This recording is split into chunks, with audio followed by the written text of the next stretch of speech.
Hello friends, welcome to WiFi concept. तो WiFi concept में आप सभी का स्वागत है। तो आज हम लोग पढ़ने वाले हैं एनसीईआरटी के एग्जाम्पलर के एमसीक्यू के चैप्टर नंबर 6 जैव प्रक्रम लाइफ प्रोसेस। ठीक है, इसके जितने भी इम्पोर्टेंट मतलब कि जितने भी एमसीक्यू यहाँ पर है सारे एमसीक्यू को कवर करने वाले हैं फुल्ली कॉन्सेप्ट के साथ। तो चलिए शुरू करते हैं। तो आप देख सकते हैं चैप्टर नंबर 6 है जैव प्रक्रम।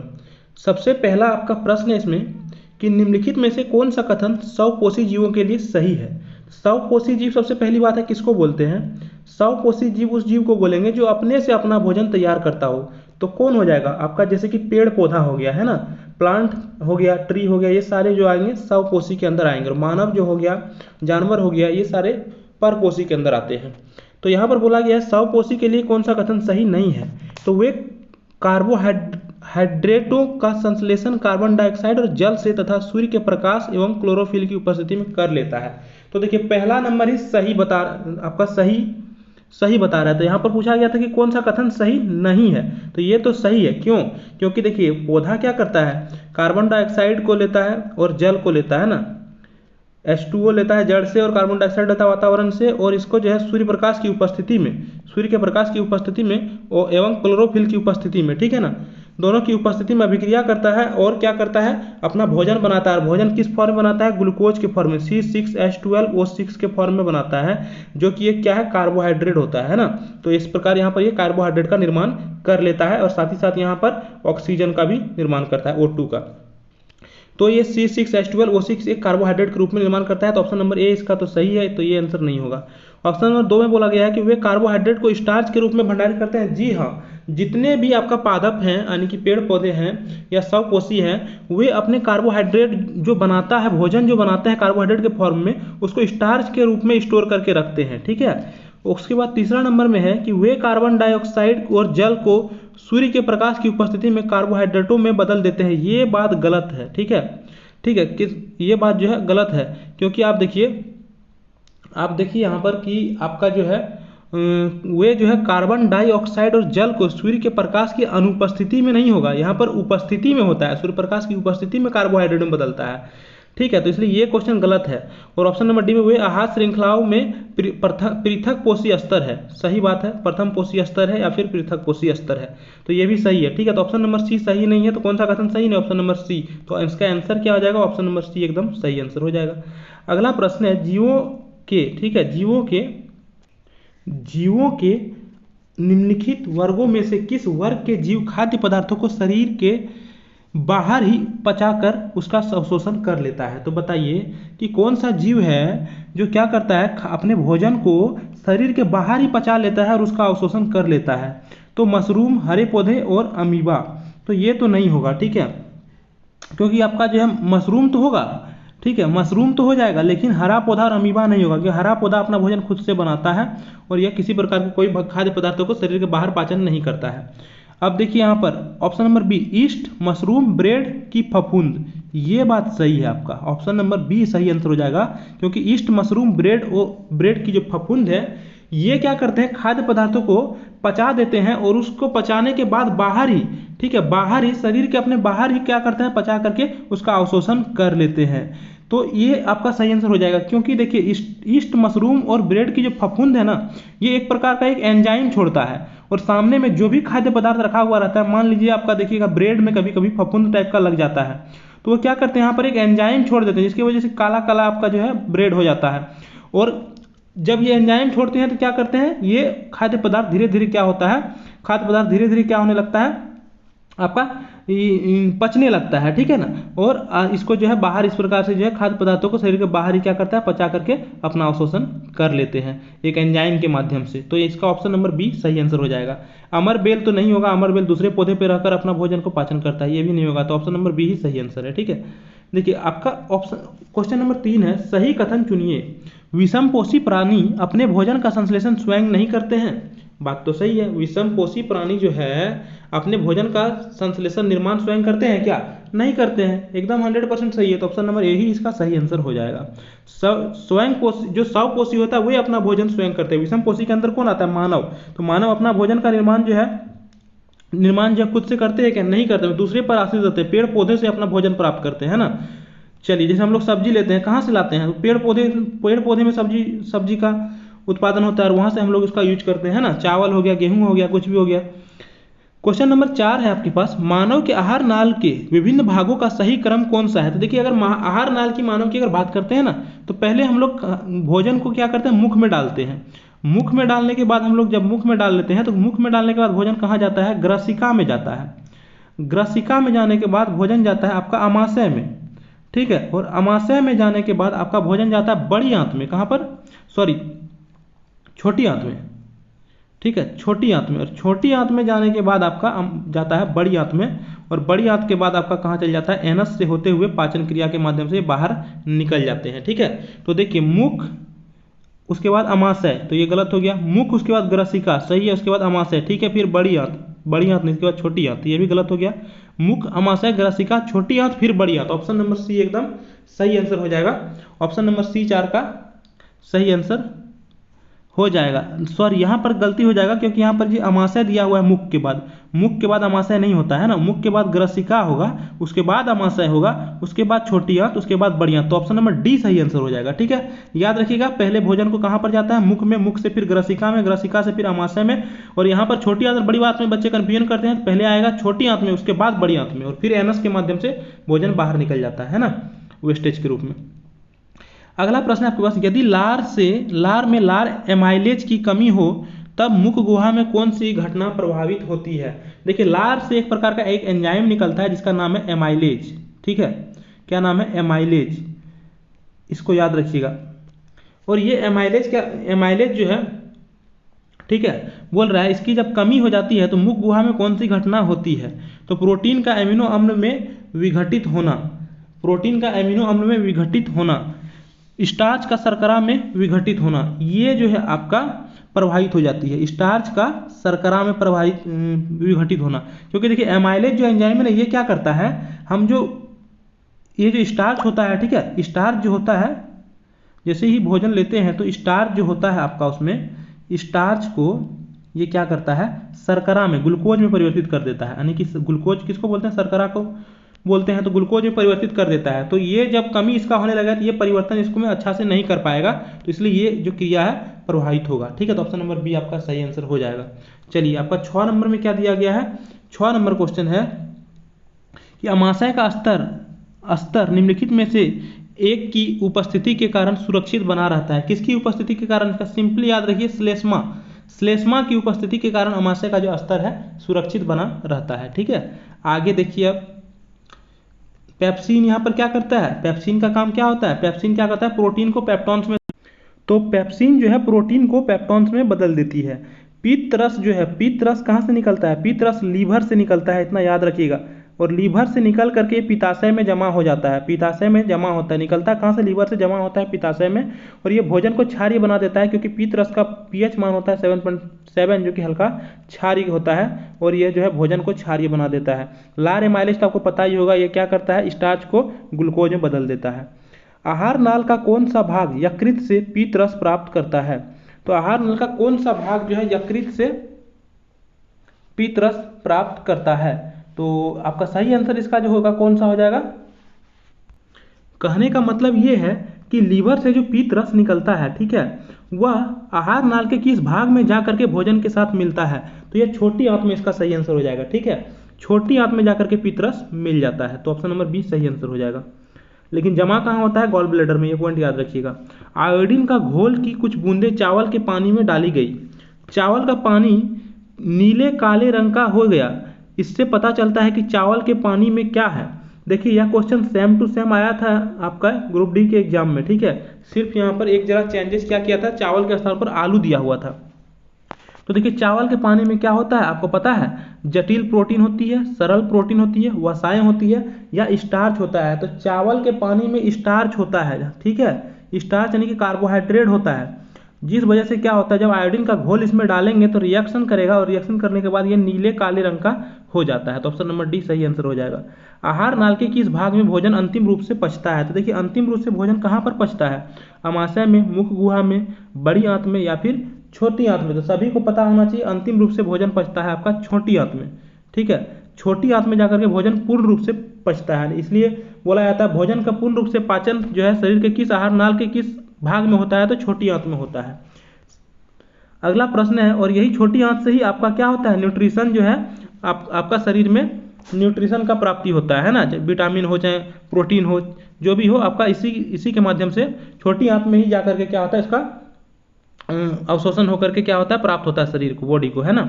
उसके बाद अगला क्वेश्चन है, अग्नाशय रस का कार्य निम्नलिखित में से कौन सा है।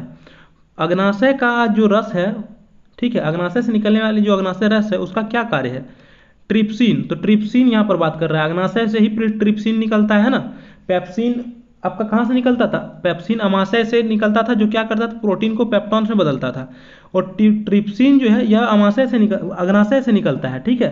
ट्रिप्सिन एंजाइम जो है कहाँ से निकलता है, अग्नाशय से, और ये क्या करता है, प्रोटीन को पचा देता है और लाइपेज कार्बोहाइड्रेट को, तो लाइपेज तो कार्बोहाइड्रेट को नहीं पचाता है, लाइपेज जो होता है ये क्या करता है, वसा को पाचन करता है। ट्रिप्सिन जो है प्रोटीन का पाचन करता है, ये बात सही है, ट्रिप्सिन प्रोटीन का पाचन करता है, लेकिन लाइपेज वसा का पाचन करता है। देखिए कौन सा ऑप्शन में है, देखिए ऑप्शन नंबर 4 देखिए आप यहाँ पर, ट्रिप्सिन प्रोटीन को पचा देता है और लाइपेज पायसीभूत वसाओं को, तो जो वसा होता है उसको पचाता है कौन, लाइपेज, ये पॉइंट याद रखिएगा, और ट्रिप्सिन प्रोटीन को पचा देता है। तो ऑप्शन नंबर डी इसका सही आंसर हो जाएगा, ठीक है। आगे बढ़ते हैं, और आगे है, जब चूने के पानी से, ठीक है, चूने के पानी से भरी परखनली में जब मुंह द्वारा फूंका जाता है, तब चूने का पानी किसकी मौजूदगी के कारण दुधिया हो जाता है। तो कोई भी चूना का पानी अगर दुधिया हो रहा है तो वो कार्बन डाइऑक्साइड की वजह से होता है, इतना याद रखना है, ठीक है। जहां दुधिया का बात आया तो कार्बन डाइऑक्साइड याद रखिएगा। अगला प्रश्न है आपके पास, क्वेश्चन नंबर 12। देखिए ईस्ट के अवायवीय अभिक्रिया का सही क्रम क्या है। देखिए थोड़ा ध्यान से देखिएगा, अवायवीय श्वसन बोल रहा है ना, कैसा, अवायवीय, जिसमें कि वायु की कमी हो, है ना, वायु अनुपस्थित हो। तो जब हम लोग ईस्ट में अवायवीय अभिक्रिया का सही क्रम बोला गया है, यहाँ पर क्या होता है, ग्लूकोज का कोशिका द्रव की उपस्थिति में ग्लूकोज जो है कोशिका द्रव की उपस्थिति में पायरुवेट में बदल जाता है। उसके बाद फिर ये माइटोकॉन्ड्रिया के साथ जो है आपका इथेनॉल और कार्बन डाइऑक्साइड में बदल जाता है। इसको थोड़ा सा समझिएगा, समझने वाली प्रश्न है, ठीक है। तो देखिए जब ग्लूकोज जो होता है ना, ग्लूकोज, ठीक है, ग्लूकोज कोशिका द्रव की उपस्थिति में क्या होता है, पायरुवेट में बदल जाता है, ठीक है, पायरुवेट में बदल जाता है। पायरुवेट बोलने का मतलब ये हो गया, जो ग्लूकोज में 6 कार्बन है, तो पायरुवेट जब बनता है तो इसमें 1 कार्बन कम हो जाता है, 5 कार्बन हो जाता है, ठीक है। और ये जब फिर पायरुवेट में जब हम लोग कोशिका द्रव की उपस्थिति में इसको जब हम लोग ये करते हैं अभिक्रिया, तो क्या करता है, ये इथेनॉल और कार्बन डाइऑक्साइड बना देता है, ठीक है, इथेनॉल और कार्बन डाइऑक्साइड बना देता है, इतना ध्यान रखिएगा। तो क्या बोल रहे हैं कि ग्लूकोज का जब हम लोग कोशिका द्रव की उपस्थिति में अवायवीय श्वसन कराते हैं, ठीक है, अवायवीय अभिक्रिया कराते हैं, तो ये जो होता है पायरुवेट में बदल जाता है। और पायरुवेट जो होता है, इसको जब हम लोग फिर कोशिका द्रव की उपस्थिति में अभिक्रिया कराते हैं तो इथेनॉल और कार्बन डाइऑक्साइड में बदल जाता है। तो ईस्ट में किस प्रकार का श्वसन होता है, अवायवीय होता है, ये पॉइंट पहला नंबर याद रखिए। और यहाँ देखिए कौन सा ऑप्शन सही हो जाएगा, ग्लूकोज की कोशिका द्रव की उपस्थिति में कराते हैं तो पायरुवेट सही है, फिर यहाँ पर माइटोकॉन्ड्रिया ये गलत हो जाएगा, क्योंकि माइटोकॉन्ड्रिया जो होता है, माइटोकॉन्ड्रिया जब हम लोग यहाँ पर उपस्थित करेंगे पायरुवेट में, तो ये क्या प्राप्त करता है, माइटोकॉन्ड्रिया जब हम लोग पायरुवेट में उपस्थित करते हैं ना, तो एक्चुअली में ये CO2 और H2O देता है, ठीक है। तो इसलिए यहाँ पर माइटोकॉन्ड्रिया नहीं होगा, क्योंकि इथेनॉल और कार्बन डाइऑक्साइड है, कोशिका द्रव ही होगा, तो ये तो नहीं होगा, ठीक है। कोशिका द्रव यहाँ पर है, लेकिन यहाँ पर लैक्टिक एसिड बना रहा है, तो ये भी नहीं होगा। तो लास्ट वाला देखिए आप यहाँ पर, ठीक है, ग्लूकोज का जब हम लोग कोशिका द्रव की उपस्थिति में अभिक्रिया कराते हैं तो पायरुवेट बनता है, पायरुवेट को फिर कोशिका द्रव की उपस्थिति में करते हैं तो इथेनॉल और कार्बन डाइऑक्साइड हो जाता है। तो ये एकदम सही आंसर हो जाएगा इसका, कौन सा, ऑप्शन नंबर डी। तो इसको आप लोग अच्छे से समझ सके होंगे, ठीक है। और याद रखिए ईस्ट में अवायवीय श्वसन होता है। चलिए अगला है आपका क्वेश्चन नंबर 13, इसको भी थोड़ा सा समझने वाली बात है। देखिए जब हम लोग वायवीय श्वसन के संबंध, अगली बार बोला गया वायवीय श्वसन, तो वायवीय श्वसन जो होता है वह किस में होता है, तो वायवीय श्वसन जब करते हैं तो इस संबंध में कौन सा कथन सही है। तो देखिए जब ग्लूकोज को हम लोग कोशिका द्रव की उपस्थिति में वायवीय श्वसन करते हैं, ठीक है, ग्लूकोज को हम लोग कोशिका द्रव की उपस्थिति में वायवीय श्वसन करते हैं तो पायरुवेट प्लस ऊर्जा देता है, क्या, ऑक्सीजन हम लोग दे देंगे, तो इसका मतलब क्या होगा, ये ऊर्जा रिलीज करेगा, ऊर्जा रिलीज करेगा, यानी कि पायरुवेट और एनर्जी देता है। हम लोग को पता है कि जब हम लोग ऑक्सीजन लेते हैं तो एनर्जी हम लोग को मिलता है ना, तो ग्लूकोज के साथ जैसे हम लोग ऑक्सीजन लेते हैं, ठीक है, तो क्या होता है, एक्चुअली में क्या होता है कि ऑक्सीजन जब मिलता है तो ऊर्जा प्राप्त होता है। तो यहाँ पर जब हम लोग ग्लूकोज का कोशिका द्रव की उपस्थिति में वायवीय श्वसन करा रहे हैं तो ऑक्सीजन दे रहे हैं, तो इसका मतलब क्या हो जाएगा, यहाँ पर पायरुवेट बनेगा, साथ ही साथ ऊर्जा रिलीज होगा, है ना, क्योंकि हम लोग ऑक्सीजन लेते हैं तो ऊर्जा मिलता है, ये आपको पता ही होगा। तो पायरुवेट के साथ ऊर्जा बन गया, और जब हम लोग इसको माइटोकॉन्ड्रिया की उपस्थिति में अभिक्रिया कराएंगे ना, तो ये कार्बन डाइऑक्साइड प्लस जल देगा, साथ ही साथ ऊर्जा भी रिलीज करेगा, ठीक है।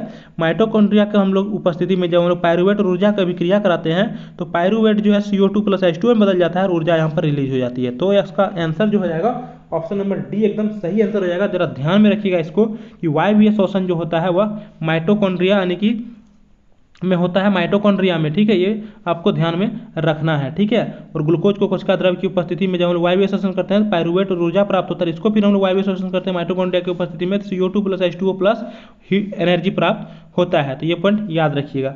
आगे हम लोग बढ़ते हैं, अगला प्रश्न है क्वेश्चन नंबर 14, श्वसन के संबंध में निम्नलिखित में से कौन सा कथन सही है, ठीक है। तो कौन सा कथन सही है, अंतः श्वसन के दौरान पसलियां भीतर की तरफ चली जाती है और डायफ्राम ऊपर की तरफ, ठीक है।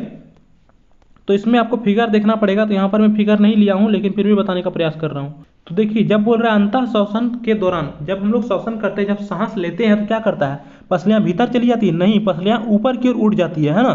साथ ही साथ डायफ्राम क्या होता है, ऊपर की तरफ उठ जाता है। तो डायफ्राम जो होता है नीचे की तरफ जाता है, डायफ्राम ऊपर की तरफ नहीं जाता है, डायफ्राम नीचे की तरफ जाता है और पसलियां ऊपर की तरफ उठती है। तो ये एक नंबर आंसर सही नहीं होगा, ठीक है। उसके बाद 2 नंबर देखते हैं क्या है, तो 2 नंबर में कुपिकाओं के भीतर गैसों का विनिमय होता है। तो देखिए कुपिकाओं के भीतर गैसों का विनिमय होता है, अर्थात कुपिकाओं की वायु की ऑक्सीजन विसरित होकर रुधिर में पहुंच जाती है और रुधिर की कार्बन डाइऑक्साइड विसरण होकर कुपिकाओं की वायु में चली जाती है। देखिए जो हमारा फेफड़ा होता है ना, फेफड़ा में क्या होता है, ठीक है, फेफड़ा में क्या होता है, फेफड़ा में आपका होता है एक एल्ब्यूली जिसको हम लोग बोलते हैं, ठीक है। इस तरह से आपका एक पार्ट होता है एल्ब्यूली, और यहाँ पर देखिए आपका इस तरह से आपका एल्ब्यूली का पार्ट बना हुआ रहता है, जो यहाँ पर क्या करता है, इसी के अंदर क्या होता है, कुपिका, ठीक है। और कुपिका, इसी को हम लोग क्या बोलते हैं, कुपिका, और कुपिका के माध्यम से क्या करता है, इसी के माध्यम से ऑक्सीजन लेता है और ब्लड में मिलाता है, और ब्लड से फिर जो है आपका शरीर से कार्बन डाइऑक्साइड ले करके ब्लड से ये कुपिका के माध्यम से ही आपका बाहर भेजने का काम करता है। तो ये आपका ऑप्शन जो है बी नंबर सही हो जाएगा। कुपिका क्या करता है, कुपिका कहाँ पर होता है, पहला नंबर तो फेफड़ा में होता है, और ये क्या करता है, गैसों का विनिमय करता है, यानी कि ऑक्सीजन शरीर के अंदर लेकर के जाता है, कार्बन डाइऑक्साइड शरीर से बाहर लेकर के आता है। ये काम होता है कुपिका का, जो कि फेफड़ा में प्रेजेंट होता है। अच्छा, आपका ऑप्शन नंबर 3 में दिया गया है हीमोग्लोबिन में ऑक्सीजन की अपेक्षा कार्बन डाइऑक्साइड की प्रति अधिक बंधुता होती है, जी नहीं। तो ऑप्शन नंबर 3 सही नहीं है, गलत है, ठीक है। ऑक्सीजन की प्रति जो है ज़्यादा बंधुता होती है। कुपिकाओं के कारण गैसों के विनिमय के लिए अधिक सतही क्षेत्रफल उपलब्ध होता है, सही बात है एकदम। कुपिका के कारण ही क्या होता है, गैसों के विनिमय के लिए जो है क्षेत्रफल का उपलब्ध होता है, जिसकी वजह से जो है गैसों का आदान प्रदान हो पाता है, ठीक है। तो आपका 2 और 4 कहाँ पर है, ऑप्शन नंबर डी में। तो ऑप्शन नंबर डी इसका सही आंसर हो जाएगा। आगे बढ़ते हैं, और आगे है अंतः श्वसन के दौरान वायु प्रवाह का सही मार्ग क्या है। तो देखिए जब हम लोग अंदर की ओर श्वसन करते हैं तो वायु प्रवाह का सही मार्ग क्या है, सबसे पहले नासा द्वार में, यानी कि नासा द्वार में सबसे पहले वायु पहुंचता है, उसके बाद कहाँ पहुंचता है, कंठ में पहुंचता है। तो देखिए कंठ में नहीं पहुंचता, उसके बाद उससे भी पहले ग्रसनी में पहुंचता है। कहाँ पर, ग्रसनी में पहुंचता है। तो पहले नासा द्वार, फिर ग्रसनी, उसके बाद कंठ में पहुंचता है, ठीक है। उसके बाद कंठ में पहुंचता है, उसके बाद फिर श्वास नली में, और फिर कुपिका के माध्यम से ये ब्लड में जाकर के मिल जाता है। तो ऑप्शन नंबर डी एकदम सही आंसर हो जाएगा। चलिए आगे बढ़ते हैं। अगला क्वेश्चन है श्वसन के दौरान गैसों का विनिमय कहाँ होता है। तो आपको सभी को पता होगा फेफड़ा की जो कुपिका होता है वहीं पर गैसों का विनिमय होता है, ठीक है ना। आगे हम लोग बढ़ते हैं, और अगला प्रश्न क्वेश्चन नंबर 17। देखिए थोड़ा सा लंबा इसमें प्रश्न है, ठीक है, लेकिन क्वेश्चन जो है डायरेक्ट वहाँ लंबा भी पूछा जा रहा है। डायरेक्ट जो है लंबा वाला जो क्वेश्चन है डायरेक्ट छाप दे रहा है लिख करके, है ना। तो इसलिए आप लोग जरा ध्यान में रखिएगा, लंबे क्वेश्चन को भी मैं कॉन्सेप्ट भी बता रहा हूँ कैसे क्या हो रहा है, ठीक है। तो आप लोग वहाँ आसानी से आंसर लगा पाइएगा। हृदय के बारे में निम्नलिखित में से कौन सा जो है या से सही नहीं है। तो देखिए हृदय के बारे में कौन सा या कौन से सही नहीं है। हृदय जो होता है आपका मेनली हम लोग 2D में हम लोग बता रहे हैं, तो इस तरह से पार्ट होता है, और आपका इस तरह से 4 भाग में इसका बटा हुआ रहता है। और ये जो होता है आपका ऊपर वाला भाग जो होता है ये दायां अलिंद होता है, ठीक है। ये राइट आर्टरी होता है, दायां अलिंद होता है, और ये होता है बायां अलिंद, ठीक है। और नीचे में जो होता है आपका बायां निलय होता है, दायां निलय होता है यहाँ पर, ठीक है। और बायां निलय होता है आपका लेफ्ट, ये जो बायां निलय होता है यहाँ होता है। और ये जो भाग है ये कस्पिड बोलते हैं, जो इसको बंटवारा करता है, ठीक है। और यहाँ पर एक बल्ब लगा होता है जिसके माध्यम से क्या होता है, ब्लड का आदान प्रदान होता है। तो ये आपका मेनली आपको याद रखना है। उसके बाद यहाँ से जो होता है क्या होता है, यहाँ से बॉडी पार्ट में आपका ब्लड जाकर के मिल जाता है, ठीक है, बॉडी पार्ट में ब्लड मिल जाता है। यहाँ से जो होता है क्या होता है, अनऑक्सीजनेटेड यानी कि CO2 वाला जो है ब्लड जा करके फेफड़ा में जाता है। और फेफड़ा से फिर फेफड़ा से क्या होता है, यहाँ पर ये जो होता है आपका पल्मोनरी, ठीक है, पल्मोनरी आर्टरी यानी कि जो होता है फुफ्फुस धमनी के माध्यम से, ये फुफ्फुस धमनी के माध्यम से यहाँ पर पहुँचता है। और फिर पल्मोनरी वैन जो होता है यानी कि फुफ्फुस नस, ठीक है ना, तो पल्मोनरी वैन जो होता है उसके माध्यम से आता है आपका लेफ्ट आर्टरी में। ये आप लोग को जरा ध्यान में रखिएगा। उसके बाद अब यहाँ पर क्वेश्चन को पढ़िए। बायां अलिंद शरीर के विभिन्न भागों से ऑक्सीजन रुधिर जो है शरीर प्राप्त करता है। देखिए बायां अलिंद की बात कर रहा है, लेफ्ट आर्टरी से, लेफ्ट मतलब बायां अलिंद जो होता है शरीर के विभिन्न भागों से ऑक्सीजन रुधिर शरीर प्राप्त करता है, ठीक है। जबकि दायां अलिंद फेफड़ों में वी ऑक्सीजन रुधिर जो होता है प्राप्त करता है। एक नंबर तो बात जो है आपका, एक नंबर जो बात है आपका ये गलत बोल रहा है, तो ये सही नहीं होगा। देखिए 2 नंबर में बोला गया बायां निलय, ये जो बायां निलय है ना ये सही हो जाएगा। बायां निलय ऑक्सीजन वाला जो रक्त होता है वो शरीर को विभिन्न भागों में पंप करता है, ये बायां निलय है।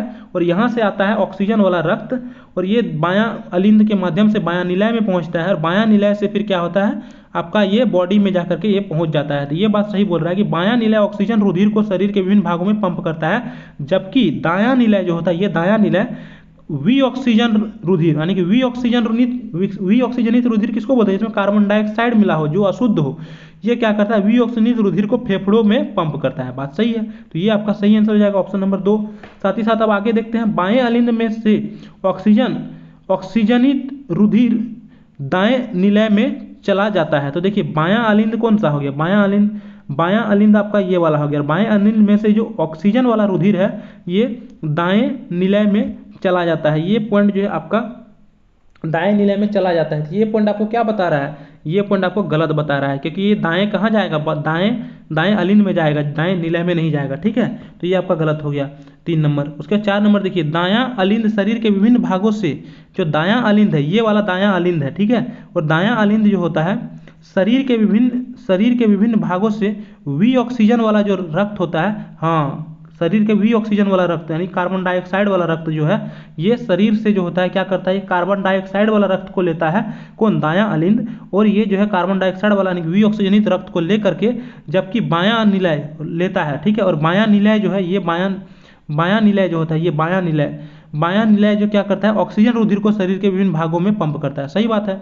ये जो है आपका दायां अलिंद क्या करता है, बॉडी से कार्बन डाइऑक्साइड वाला रक्त को लेता है और यहाँ से होते हुए कार्बन डाइऑक्साइड वाला रक्त को इधर ठेल देता है ना, फेफड़ा में पहुंचा देता है। लेकिन ये जो है आपका निलय, बायां निलय जिसको हम लोग ये इसको बोलते हैं, ये क्या करता है, शरीर में ऑक्सीजन वाला रक्त को पहुंचाता है। तो ऑप्शन नंबर 4 भी सही है। तो ऑप्शन नंबर 2 और ऑप्शन नंबर 4 कौन सा ऑप्शन सही है, ऑप्शन नंबर सी में सही है। तो ये था आपका कॉन्सेप्ट के साथ आंसर, ठीक है। आगे बढ़ते हैं। अभी भी आपको समझ में नहीं आया हो तो आप लोग एक बार जो है हार्ट का फिगर को देख लीजिएगा, आपको क्लियर हो जाएगा, ठीक है।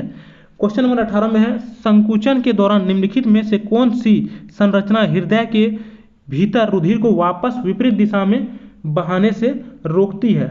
तो कौन सी, आपका हृदय के भीतर स्थित कपाट। तो यही बात सही है। हम लोग अभी क्या बोले, हृदय के भीतर जो कपाट होता है इसको भीतर रुधिर को वापस विपरीत दिशा में जाने से रोकती है। बल्ब लगा हुआ रहता है, बल्ब का क्या होता है कि विपरीत दिशा में नहीं जाने देना है ना, तुरंत बल्ब बंद हो जाता है। तो ये आपका सही आंसर हो जाएगा ऑप्शन नंबर ए, 18 का ए, ठीक है।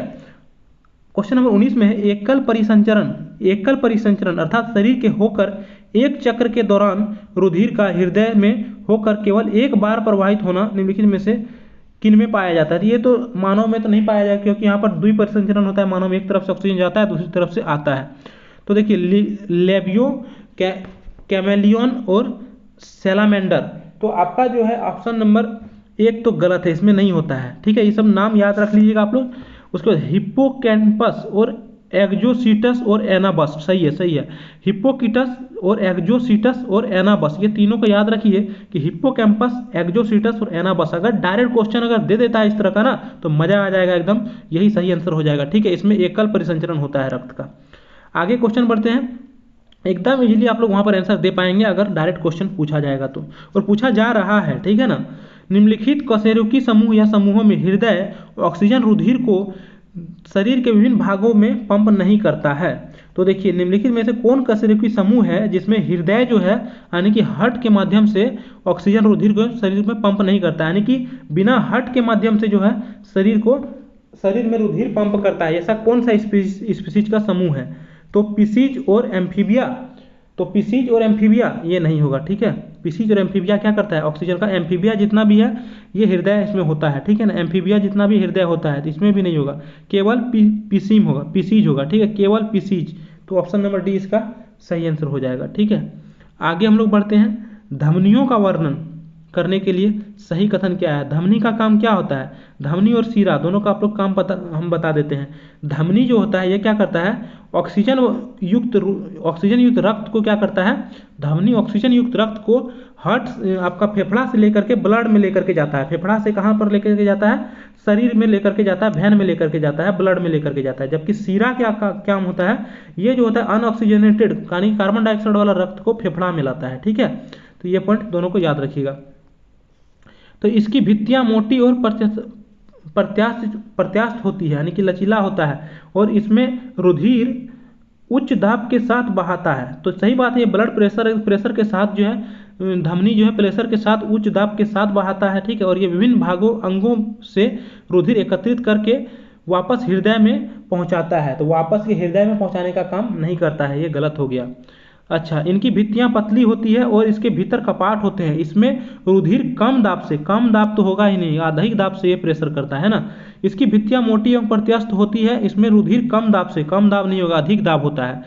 धमनी क्या करता है, अधिक दाब के साथ ब्लड को आपका शरीर में लेकर के जाता है, ठीक है। इसकी भित्तियां मोटी एवं प्रत्यास्थ होती है, ये बात तो सही है। इसमें रुधिर उच्च प्रेशर के साथ, ठीक है, उच्च दाब के साथ बहता है, और रुधिर हृदय से दूर शरीर के विभिन्न भागों में ले जाता है। एकदम ऑप्शन नंबर डी सही आंसर हो जाएगा। आगे बढ़ते हैं, आगे है वृक्क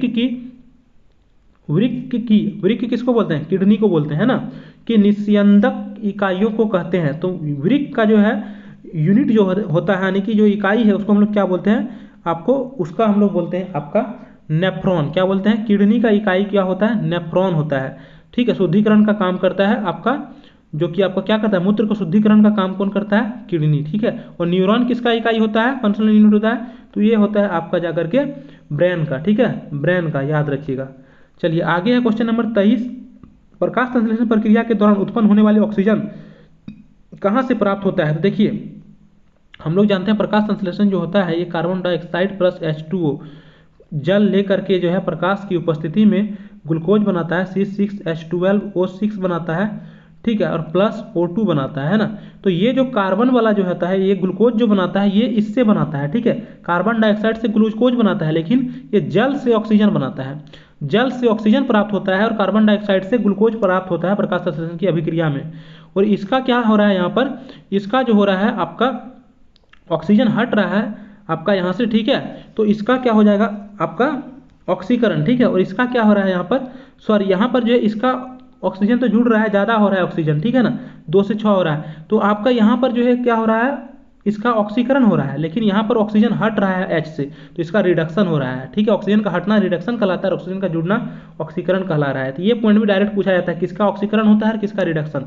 तो कार्बन डाइऑक्साइड का ऑक्सीकरण होता है और जल का रिडक्शन होता है, जल से O2 प्राप्त होता है, ठीक है। तो देखिए यहाँ पर ऑप्शन नंबर ए एकदम सही आंसर हो जाएगा 23 का, ठीक है। तो ऑप्शन नंबर ए एकदम सही आंसर हो जाएगा। चलिए आगे बढ़ते हैं, और अगला प्रश्न जो है आपका, उत्तकों से बाहर आने वाले रुधिर में किसकी मात्रा अपेक्षाकृत अधिक होता है, कार्बन डाइऑक्साइड, जल, हीमोग्लोबिन या फिर ऑक्सीजन। तो जो रुधिर उत्तक से बाहर आता है उसमें कार्बन डाइऑक्साइड की मात्रा ज़्यादा होता है, किसका, कार्बन डाइऑक्साइड की मात्रा ज़्यादा होता है। उत्तक से बाहर आने वाले रुधिर जो होता है उसका कार्बन डाइऑक्साइड की मात्रा ज़्यादा होता है। निम्नलिखित में से कौन सा कथन सही नहीं है, जीव समय के साथ वृद्धि करते हैं, जीवों को अपने शरीर में होने वाली टूट फूट की मरम्मत करते तथा रहना चाहिए तथा उसे अपनी संरचना को बनाए रखना चाहिए। दोनों कथन सही है। कोशिका में अणुओं की गति नहीं होती है, कोशिका में अणुओं की गति नहीं, ऊर्जा जैव प्रक्रियाओं के लिए आवश्यक है, ऊर्जा जैव प्रक्रियाओं के लिए आवश्यक है, ये बात भी सही है। ऑप्शन नंबर सी जो है आपका गलत है, तो ऑप्शन नंबर सी आपका सही आंसर हो जाएगा, ठीक है। चलिए आगे हम लोग बात करते हैं, स्वपोषी में निश्चित रहने वाली आंतरिक ऊर्जा किस रूप में होती है? ठीक है, आंतरिक यानी कोशिकीय ऊर्जा जो होता है वह किस रूप में होता है? तो स्वकोशी के अंदर जो है ऊर्जा होता है किस फॉर्म में को स्टोर रहता है? तो ये होता है आपका स्टार्च के फॉर्म में। ठीक है, आप लोग को पता ही होगा, जब हम लोग पहला नंबर क्वेश्चन पढ़ रहे थे तभी हम बता दिए थे। निम्नलिखित समीकरणों में से कौन से समीकरण को प्रकाश संश्लेषण की प्रक्रिया समीकरण का माना जाता है? देखिए, कार्बन डाइऑक्साइड और जल की जब अभिक्रिया करते हैं सूर्य प्रकाश की उपस्थिति में, तो ग्लूकोज और जल, ऑक्सीजन और जल प्राप्त होता है। ये तीनों पॉइंट याद रखिएगा, ऑक्सीजन भी और जल भी प्राप्त होता है। ठीक है, तो ये जो है आपका क्लोरोफिल की उपस्थिति में, सूर्य प्रकाश की उपस्थिति में क्या हो रहा है? कार्बन डाइऑक्साइड और जल की अभिक्रिया करा रहे हैं, तो यहाँ पर ग्लूकोज भी प्राप्त हो रहा है, ऑक्सीजन भी प्राप्त हो रहा है, जल भी प्राप्त हो रहा है। ये आपका सही है, ऑप्शन नंबर सी। ये कार्बन डाइऑक्साइड प्राप्त नहीं होता है। ठीक है, तो ऑप्शन नंबर सी सही है, ध्यान में रखना है, ऑप्शन नंबर सी सही है। लेकिन यहाँ पर जो है आपका, ठीक है, ऑप्शन नंबर सी आपका क्या है? सी आपका ऑप्शन नंबर सही है, तो ऑप्शन नंबर सी ही आपका सही आंसर हो जाएगा। आगे बढ़ते हैं, आगे है आपका क्वेश्चन नंबर 28। उस घटना का चयन कीजिए जो प्रकाश संश्लेषण में नहीं होता है। क्लोरोफिल द्वारा प्रकाश ऊर्जा का अवशोषण, तो ये तो होता है आपका कार्बन डाइऑक्साइड का कार्बोहाइड्रेट में अपचयन।